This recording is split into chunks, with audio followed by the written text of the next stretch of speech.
Inay, Itay, pupunta po ako sa Pilipinas. Sa gitna ng aming hapunan, ang biglaang mga salitang iyon ay tila nagpatigil sa mundo. Ang tinidor na hawak ng aking ama ay nanigas sa ere. Si Inay, na umiinom ng tubig, ay nabulunan at sunod-sunod na umubo. Tumingin sila sa akin na may pagdududa at ang kanilang mga mata ay puno ng pag-aalala. Nagsisimula na naman ba siya? Tila iyon ang tanong sa kanilang isipan. Susubok na naman ba siya ng bago? Para lang sumuko sa kalagitnaan? Bilang mga magulang na nasaksihan ng paulit-ulit na paghabol at pag-iwan ng kanilang anak na babae sa mga pangarap, hindi na sila makapaniwala. Ngunit walang sino man ang nakakaalam na ang desisyong iyon sa gabing iyon ang ganap na magbabago sa kanyang buhay. Ito ang kwento ng isang 28 taong gulang na babae mula sa isang maliit na bayan sa Amerika na walang direksyon sa buhay, ngunit tatagpuan ang kanyang kapalaran sa Pilipinas. Halina't sabay-sabay nating tuklasin ang kanyang paglalakbay. Ako si Reyna Scott. Ipinanganak at lumaki sa Eugene, isang maliit na bayan sa estado ng Oregon sa Amerika. Marahil ay pamilyar kayo sa Oregon, 2 oras na biyahe lang ito mula sa Portland, kung saan matatagpuan ang punong tanggapan ng Nike. Ang aming bayan ay tunay na tahimik at payapa, na may populasyon na wala pang 100,000 katao. Hayaan ninyong maging tapat ako sa kung anong klaseng tao ako noon. Pagkatapos kong makapagtapos ng kolehiyo, wala talaga akong gustong gawin. Habang ang aking mga kaibigan ay nakakakuha ng magagandang trabaho sa mga kilalang kumpanya o nagpapatuloy sa graduate school, ako ay nasa bahay lang at walang ginagawa. Araw-araw, nakikita ko ang pag-aalala sa mga mata ng aking mga magulang. Reyna, anak, hanggang kailan ka magiging ganito? Ang tinig ng aking ama na may halong pagod at pag-aalala ay malinaw pa rin sa aking isipan. Siya ay isang taong masipag na nagtrabaho ng mahigit 30 taon sa isang lokal na credit union. Ang aking ina naman ay isang librarian na inilaan ang kanyang buhay sa pagtulong sa mga taong mahilig magbasa. Pareho silang nagsumikap sa buhay. Kahit hindi nila maintindihan kung bakit ang kanilang anak ay tila nawawala sa landas. Sa totoo lang, sinubukan ko naman. Pagkatapos ng kolehiyo, sumubok ako ng iba't ibang trabaho. Una, nag-intern ako sa isang lokal na kumpanya sa marketing. Pero umalis din ako pagkatapos ng 1 buwan. Masyadong nakakabagot ang paulit-ulit na gawain. Sumunod, nagtrabaho ako bilang barista sa isang coffee shop. Ngunit sumuko rin ako pagkatapos ng 3 buwan. Masyadong nakaka-stress ang pagtugon sa mga komplikadong order ng mga customer. Sinubukan ko ring magbukas ng isang online shop na nagbebenta ng mga gawang kamay na alahas. Masaya ito sa unang 1 o 2 buwan, pero nang humina ang mga order, mabilis akong nawalan ng interes. Sa huli, isinara ko rin ito. Dahil sa paulit-ulit na pagsubok at pagkabigo, unti-unti akong nawalan ng tiwala sa sarili. Isang araw, dumalo ako sa aming high school reunion at doon ako lubos na natigilan. Habang ang aking mga kaibigan ay masayang nagkukuwentuhan tungkol sa kanilang mga trabaho at promosyon, ako'y walang maibahagi. Reyna, anong ginagawa mo ngayon? Sa tuwing maririnig ko ang tanong na iyon, namumula ang aking mukha. Naghahanap-hanap pa rin ang lagi kong sagot. Nakakahiya ang sarili kong pagsisinungaling. Pag-uwi ko, lalo akong nalungkot.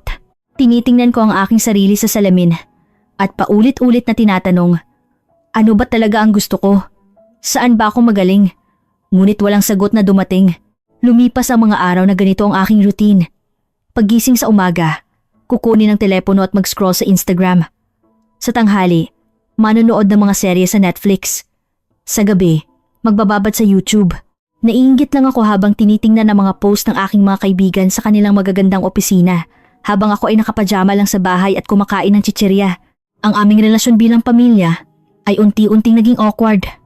Sa oras ng hapunan, maingat na nagtatanong si Itay, anong ginawa mo ngayong araw? Wala, nasa bahay lang. Sagot ko, paano ang mga interview? Hindi ka pa ba handa? Dahil sa paulit-ulit na pag-uusap na ito, naging matipid na rin sa pagsasalita si Itay. Minsan, kumakatok si Inay sa aking silid at nagtatanong, Reyna, okay ka lang ba? Ngunit, okay lang. Ako lang ang kaya kong isagot kahit na ang totoo ay hindi. Gabi-gabi bago matulog, nangangako ako sa sarili ko na may gagawin akong makabuluhan kinabukasan. Ngunit pagdating ng umaga, heto na naman ako, nakahiga at nag-i-scroll sa telepono. Tumagal ito ng mahigit 10 buwan. Ang pinakamasakit ay ang mga tingin ng ibang tao. Kapag nagpupunta ako sa grocery, minsan ay nakakasalubong ko ang mga katrabaho ni inay. Kapag tinatanong nila, "Kumusta na si Reyna? Anong trabaho niya ngayon?" Nakikita ko ang pagkailang sa mukha ng aking ina. At sa bawat pagkakataon na iyon, kumikirot ang puso ko. Unti-unti na rin akong lumayo sa aking mga kaibigan. Paano nga naman sila makikipagkita sa akin kung abala sila sa kanilang mga trabaho? Pasensya na, sobrang busy talaga ngayon. Ang palagi nilang sagot. Noong una, malungkot. Pero kalaunan ay naintindihan ko. Kung ako man ang nasa posisyon nila, marahil ay ganoon din ang gagawin ko. Isang araw, sa isang hindi inaasahang pagkakataon, napanood ko ang isang video na magbabago sa takbo ng aking buhay. Gaya ng dati, nakahiga ako sa kama at nag-internet ng may isang palabas na pumukaw sa aking pansin. Ito ang simula ng pagbabago ng aking kapalaran. Ang pamagat ng palabas ay Ang Kaluluwa ng Kapihan, Mga Nakatagong Hiyas ng Maynila. Noong una, hindi ako interesado, ngunit pinindot ko pa rin ito. At sa isang iglap, hindi ko na maalis ang aking mga mata. Sa screen, sa isang maliit na kapihan sa Maynila, isang matandang barista na maputi na ang buhok ang maingat na nagtitimpla ng kape sa tasa. Sinusuri niya ang temperatura ng tubig. Pinakikinggan ang tunog ng paggiling ng mga butil ng kape at dahan-dahang nagbubuhos na tila isang ritual. Ang kanyang bawat galaw ay puno ng katahimikan at paggalang. Higit sa 10 minuto ang inilalaan niya para sa isang tasa. Ngunit ang pinaka nagpabilib sa akin ay ang ekspresyon ng maestro, ang barista. Tila siya isang alagad ng sining na lumilikha ng isang obra maestra. At nang matapos, maingat niyang inabot ang kape sa customer gamit ang 2 kamay. Mayroong kakaibang pakiramdam sa eksenang iyon. Ito ay isang mundo na malayong malayo sa mga coffee shop sa Amerika. Napabalikwas ako ng upo. Ano to? Totoo bang may ganitong lugar? Bulong ko sa sarili habang inuulit ang video. Hindi pa rin ako makapaniwala. Sa Amerika, pipila ka, maghihintay, at minamadali ng barista ang order mo. Kung magkamali, kailangan mo pang ipaulit. Ngunit ang lugar na ito ay ibang-iba. Nang matapos ang video, lumabas ang mga kaugnay na palabas. Ang tradisyon ng kapeng barako sa Batangas, ang mga makabagong kapihan sa Quezon City, mga artisan ng kape na nagpapatuloy ng pamana. Habang pinapanood ko ang bawat isa, lalo akong namangha. Isang panayam sa isang maestro ang talagang tumatak sa akin. Sa bawat tasa ng kape, ang puso at pag-aalaga sa customer ang sangkap. Hindi ito minamadali. Ito ay dinadama. Ang mga salitang iyon ay tumagos ng malalim sa aking puso. Nang gabing iyon, hanggang 2:00 ng madaling araw, puro mga video tungkol sa mga kapihan sa Pilipinas ang aking pinanood. Mula sa mga dokumentaryo tungkol sa kultura ng kape, mga panayam sa mga batang may-ari ng coffee shop, hanggang sa mga kwento ng mga artisan na nagpapatuloy sa tradisyon, lahat ay kawili-wili. Ito ang unang pagkakataon na naging ganito ako kapokus sa isang bagay. Kinaumagahan, tuwang-tuwa akong ibinalita sa aking mga magulang. Inay, Itay, tingnan niyo to. May ganitong mga lugar pala sa Pilipinas. Ipinakita ko sa kanila ang screen ng aking telepono. Ngunit hindi sila gaanong nagpakita ng interes. Oo, may ganyan pala. Pero anong kinalaman yan sa'yo? Sabi ni Itay. Gaya ng inaasahan ko, ngunit hindi ako sumuko. Itay, bakit kaya walang ganito sa ating bayan? Ang ganda, parang nakakakalma ng puso. Reyna, iba ang Amerika sa Pilipinas. Baka hindi magustuhan ng mga tao rito ang ganyang konsepto. Sagot niya. Ngunit sigurado ako, mayroon itong puwang sa merkado. Lalo na sa isang lugar na tulad ng sa amin. Tiyak na may mga taong naghahanap ng isang lugar kung saan maaari silang magpahinga at mag-relax. Mula sa linggong iyon, ako ay naging ibang tao. Tuwing umaga, paggising ko, agad akong naghahanap ng mga video tungkol sa Pilipinas. Hindi ako marunong mag-Tagalog, ngunit pinapanood ko ang mga video na may subtitle para pag-aralan ang kanilang kultura. Ang konsepto ng pakikipagkapwa-tao, ang kahalagahan ng puso sa serbisyo, ang paglikha ng isang tahanang espasyo, lahat ay itinala ko. Nagulat si Inay. Reyna, malaki ang ipinagbago mo. Ang sipag mo ngayon.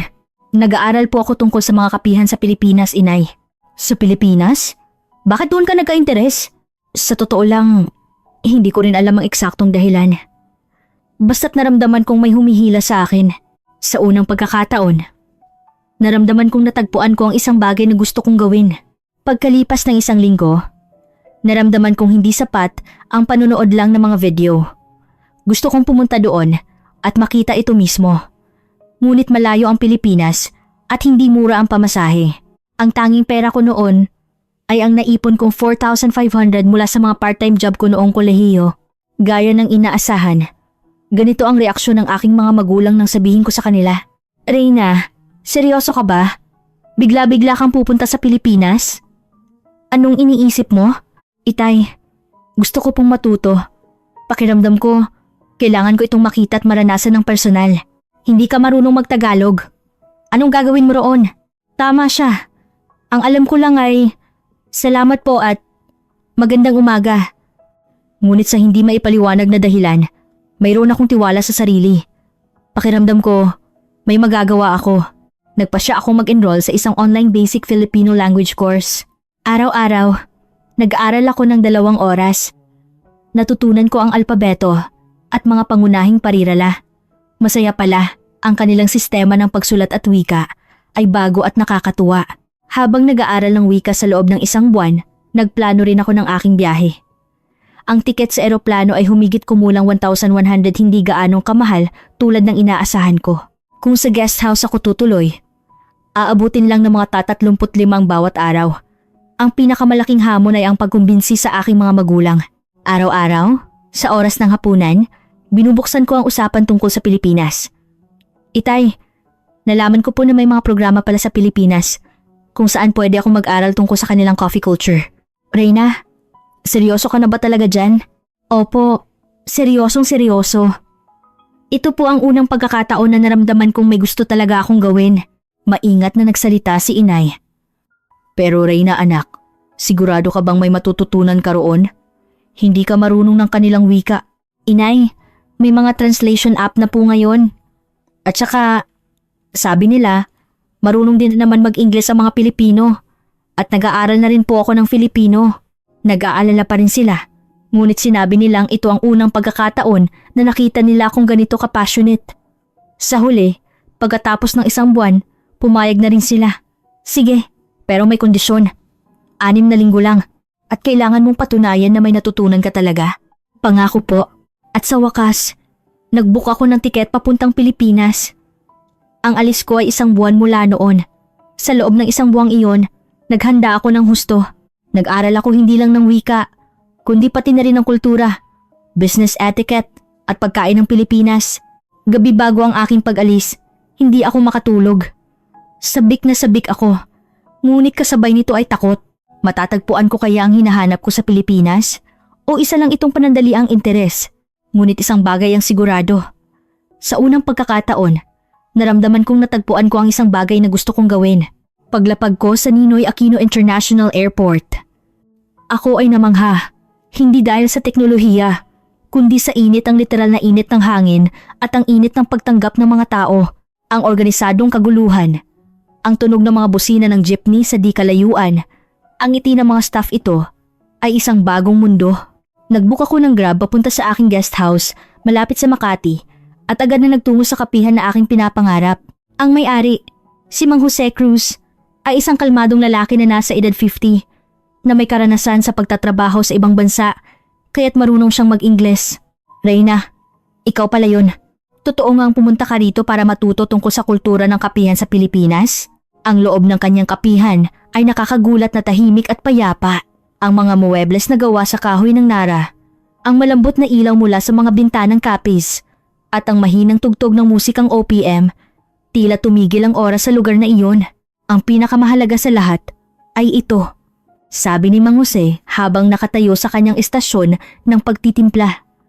Napako ang aking mga mata.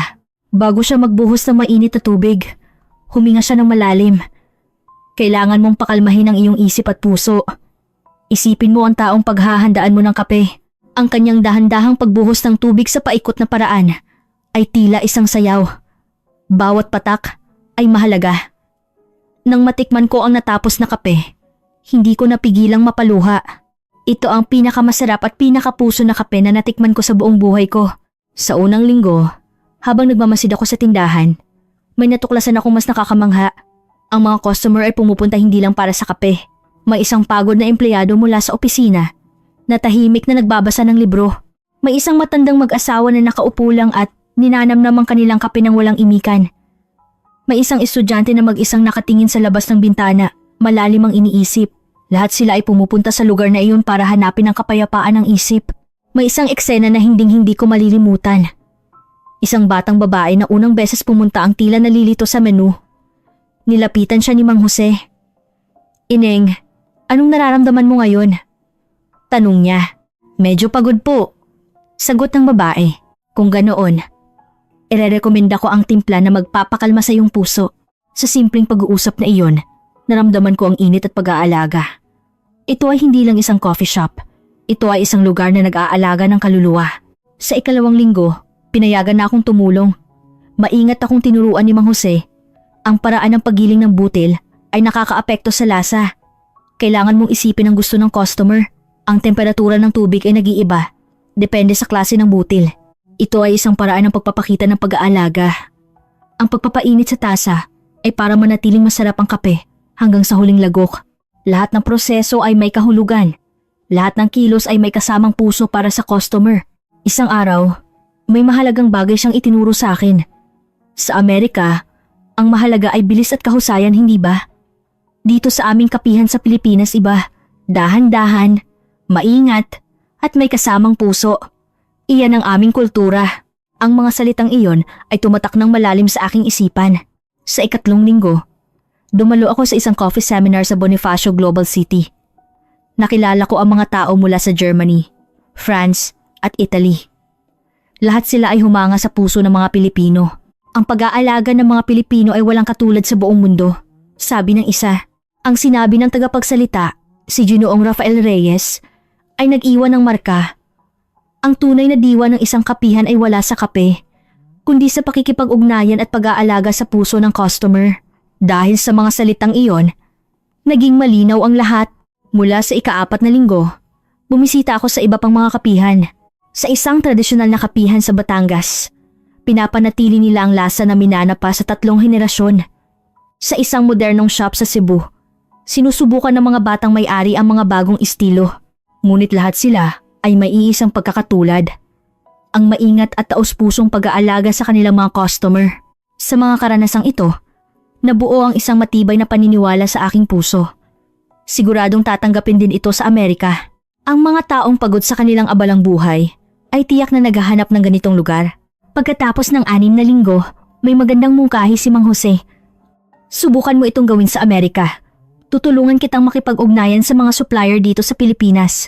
Sa huling araw, sa aming paalamang salusalo, sinabi ni Mang Jose ang mga salitang hinding-hindi ko malilimutan. "Reyna, tandaan mo, ang mahalaga ay hindi ang teknik. Ito ay ang paglalagay ng puso sa bawat tasa. Iyan ang diwa ng tunay na serbisyo." Habang nasa bus papuntang Naiya, binalikan ko ang nakaraang 6 na linggo. Sigurado ako na ang aking buhay ay ganap nang nagbago. Ngayon na ang simula. Bulong ko sa sarili. Ang mga natutunan ko sa Pilipinas, siguradong isa sa katuparan ko sa Amerika. Habang nasa eroplano, ipinangako ko ito sa aking puso. Hindi ko pa alam noon na ang paglalakbay na ito ang ganap na magbabago sa aking buhay. Pagbalik ko sa Amerika, sa totoo lang, medyo nahirapan ako sa simula. Sa Pilipinas, tila posible ang lahat. Ngunit pag uwi ko, naging mahirap ang paghahanda. May problema sa puhunan at hindi madaling mag-angkat ng mga kagamitan mula sa Pilipinas. Ngunit hindi ako sumuko. Ang paniniwala at passion na naramdaman ko sa Pilipinas ay buhay na buhay pa rin sa aking puso. Formal kong iprinisinta ang aking business plan sa aking mga magulang. Sa kabutihang palad, pumayag silang pautangin ako ng paunang puhunan. Sa tulong ni Mang Jose, nakuha ko ang mga kinakailangang kagamitan mula sa mga supplier sa Pilipinas. Nakahanap ako ng isang magandang pwesto malapit sa universidad. Pinangalanan kong Kape Kalma ang aking coffee shop. Ang disenyo ay simple ngunit mainit, na may inspirasyon mula sa Pilipinas. Mga lamesang gawa sa kahoy, malambot na ilaw, at sa pader, isinabit ko ang mga larawang kuha ko sa Pilipinas. Sa araw ng soft opening, maganda ang naging reaksyon ng aking mga kaibigan. At sa wakas, dumating ang araw ng grand opening. Ang una kong customer ay isang estudyante. Pagpasok niya, nagulat siya. Wow! May kakaiba sa lugar na to. Lalo siyang namangha habang pinapanood akong dahan-dahang nagtitimpla ng kape. Grabe! Ang ingat niyo pong gumawa. Nang iabot ko ang kape, uminom siya at nanlaki ang mga mata. Ngayon lang ako nakatikim ng ganito. Anong pinagkaiba? Ito po ang paraan na natutunan ko sa Pilipinas ang pagtitimpla ng may puso. Sagot ko. Ang galing! Pwede ko bang i-post sa Instagram? Siyempre! Ang post ng estudyanteng iyon sa Instagram ang naging simula ng lahat. Gumamit siya ng mga hashtag tulad ng Kape Kalma, Coffee with Soul, at Filipino Hospitality. Mabilis itong kumalat sa kanyang mga kaibigan at isang himala ang nangyari. Mula sa ikalawang araw, biglang dumami ang mga customer. Naging sikat na hidden spot ito sa mga estudyante. Naging viral ito sa Instagram, TikTok at Snapchat. Grabe tong shop. Parang bumabagal ang oras. Ang kape rito, may kaluluwa. Ibang klase talaga. Kapag pagod ako sa pag-aaral, dito ako pumupunta para kumalma. Dumagsa ang mga komento. Isang video sa TikTok na nagpapakita ng aking pagtitimpla ay nag-viral. Umabot ito sa 100,000. Tapos 200,000 views at nagsimula na itong makilala sa buong bansa. Pagkalipas ng isang linggo, hindi lang mga lokal na pahayagan kundi pati na rin ang media mula sa buong Oregon ay gustong mag-interview. At isang hindi kapanipaniwalang pangyayari ang naganap. Ito ba yung sikat na Filipino-inspired cafe? Isang umaga, isang mamahaling sasakyan ang huminto sa tapat at may pumasok. Isa itong sikat na influencer mula sa Portland na may mahigit 1 milyong followers. Wow! Ang ganda rito! Pwede ba akong kumuha ng video? Oo naman. Ang video na kanyang pinost ay umabot sa 500,000 views sa loob ng isang araw na may libu-libong komento. Mula sa sumunod na linggo, naging napaka-busy. May mga tao nang dumadayo mula sa ibang estado. Lalo akong nagulat nang bumisita ang isang sikat na aktres na bida sa isang serye sa Netflix. Nagkataong may shooting siya sa Oregon. Napakagandang ideya nito. Interesado rin ako sa ganitong negosyo, sabi niya. Ipinost din niya ang larawan ng shop sa kanyang Instagram na may 3 milyong followers. Napakalaking tulong nito. Ang kita ay higit pa sa inaasahan. Sa unang buwan, lugi pa ako. Ngunit sa ikalawang buwan, nagsimula na akong kumita. Sa ikatlong buwan, naabot ko na ang break-even point. Sa ika-4 na buwan, nagsimula na ang tunay na kita.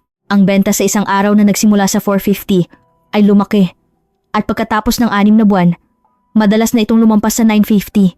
Ang naging problema ay ang sobrang dami ng customer at ang mahabang pila, lalo na sa umaga at tanghali. Kaya, 7 buwan pagkatapos magbukas, nagsimula akong maghanda para sa ikalawang branch. Nagpasya akong magbukas sa Pearl District ng Portland. 2 beses itong mas malaki kaysa sa una. Nag-order ako ng mga bagong kagamitan mula sa Pilipinas at mas pinaganda pa ang interior. Araw bago magbukas ang ikalawang branch, gumawa ako ng isang makabuluhang bagay. Ginamit ko ang bahagi ng aking kita para bigyan ng espesyal na regalo ang aking mga magulang. Inay, itay, para po sa inyo. Inabot ko ang isang maliit na kahon. Sa loob, naroon ang mga tiket para sa isang biyahe sa Hawaii, ang lugar na matagal na nilang pinapangarap puntahan para sa kanilang 25th wedding anniversary. Hey na! Ano to? Dahil po sa inyo kaya ako nagtagumpay. Pasasalamat ko po ito sa walang sawang pagtitiwala at suporta ninyo. Naluha si inay. Ang anak natin, si Itay, ay labis ding naantig. Reyna, buti na lang at pinayagan ka naming pumunta sa Pilipinas. Nag-alala kami noon, pero hindi namin akalain na magiging ganito kakahusay. Sa sandaling iyon, naramdaman ko ang tunay na pagmamalaki. Hindi lang dahil sa tagumpay ng negosyo, kundi dahil nasuklian ko ang pagmamahal ng aking mga magulang. Ang ikalawang branch ay naging isang malaking tagumpay din. Dahil mas malaking lungsod ang Portland, mas mainit ang naging pagtanggap. Mula sa unang araw, hindi na putol ang pila at na-feature pa kami sa lokal na TV. Ngayon, ang aking kinikita ay higit pa sa aking pinangarap nung ako ay walang trabaho. Naiinggit ang aking mga kaibigan. Reyna, ang swerte mo talaga. Ang pagpunta mo sa Pilipinas ang nagpabago sa buhay mo. Hindi ito swerte. Sagot ko. Ito ay lakas ng loob. Kung nanatili lang akong nakahiga at nanonood ng Netflix, malamang wala pa rin akong trabaho ngayon. Ngayon, nagpaplano na ako para sa ikatlo at ika-4 na branch. May mga alok na mula sa Seattle at San Francisco. Hindi rin tumitigil ang mga nagtatanong tungkol sa franchise. Ang aking YouTube channel ay mayroon ng mahigit 100,000 subscribers. Nakakatuwang malaman na ang aking kwento tungkol sa pagsisimula ng isang Filipino-inspired cafe ay nagbibigay inspirasyon sa marami. Ngunit ang pinakamasaya sa lahat ay ang makita ang pagmamalaki sa aking mga magulang. Ang reyna namin, isa ng matagumpay na negosyante. Buti na lang talaga at pumunta ka sa Pilipinas. Dahil sa'yo, may maipagmamalaki na rin kami. Ngayon, masasabi ko ng may buong paninindigan, ang pinakamagandang desisyon na ginawa ko sa aking buhay ay ang pagpunta sa Pilipinas. Ito ay hindi lang isang lugar ng paglalakbay para sa akin. Ito ang lugar kung saan natagpuan ng isang walang pangarap na tulad ko ang tunay na gusto kong gawin. Ito ang aking tadhana. Hanggang ngayon, musikang Pilipino ang tumutugtog sa aking mga kapihan. Sinasalubong ko ang mga customer sa paraang natutunan ko sa Pilipinas may ngiti at init. Ang mga pader ay pinalamutian ng mga larawan mula sa Pilipinas at nagdagdag ako ng mga inuming may Pinoy twist sa menu. Nakikipag-ugnayan pa rin ako kay Mang Jose. Tuwang-tuwa siya sa aking tagumpay at nangangarap kaming magbukas ng isang collaboration cafe sa Pilipinas balang araw. Gusto kong ibahagi sa inyo. Ano man ang inyong edad o sitwasyon ngayon, hindi mahalaga. Walang tamang oras para hanapin ang bagay na gusto ninyong gawin.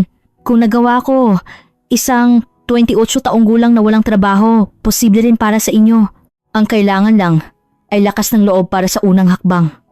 Itinuro iyan sa akin ng Pilipinas, ngunit hindi pa pala doon nagtatapos ang aking kwento. 3 buwan matapos magbukas ang ikalawang branch, may isang hindi inaasahang pangyayari.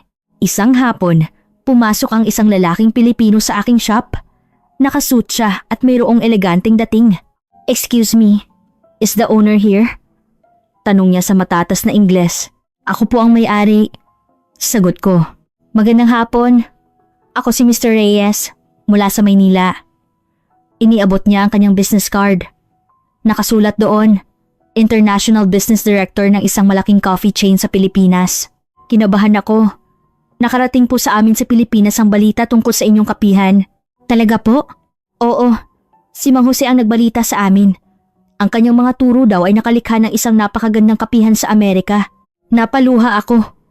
Ipinagmamalaki pala ako ni Mang Jose. Kaya't mayroon akong isang mungkahi. Seryosong pagpapatuloy ni Mr. Reyes. Nais naming magtayo ng isang cafe na tulad ng sayo sa Pilipinas. Ito ay parang reverse import. Naniniwala kami na ang isang Filipino-inspired cafe na nilikha mula sa pananaw ng isang Amerikano ay magiging bago at kaakit-akit sa merkado doon. Hindi ka panipaniwala. Ang mga natutunan ko sa Pilipinas ay ibabalik ko sa Pilipinas sa tulong ng isang malaking kumpanya. Pag-iisipan ko po, nang gabing iyon, hindi ako makatulog. Babalik ako sa Pilipinas hindi para matuto, kundi para magturo. Nang sabihin ko ito sa aking mga magulang, pareho silang napaiyak. "Reyna, anak, ang layo na ng narating mo. Tama ang desisyon naming payagan kang pumunta sa Pilipinas." Pagkalipas ng 1 linggo, tinawagan ko si Mr. Reyes. "Tinatanggap ko po ang alok ninyo." At sa gayon, nagsimula ako ng isang bagong hamon. Ang pangarap na maging tulay sa pagitan ng Pilipinas at Amerika, na lumilikha ng isang cafe na nagsasanib sa dalawang kultura. Kahanga-hanga ang buhay. 2 taon lang ang nakalipas, isa lang akong babaeng nakahiga sa kama at walang ginagawa. Ngayon, nagtatrabaho ako para pag-ugnayin ng 2 bansa. Ang simula ng lahat ay ang isang palabas na napanood ko isang gabi at ang desisyon kong lakasan ng aking loob na tumungo sa Pilipinas. Kung mayroon man sa inyo na may gustong gawin, huwag kayong matakot sumubok. Hindi mahalaga ang edad o karanasan. Ang tanging mahalaga ay ang lakas ng loob na humakbang. Patunay ako rito. Kung nabago ng isang 28 taong gulang na walang trabaho ang kanyang buhay, kaya nyo rin.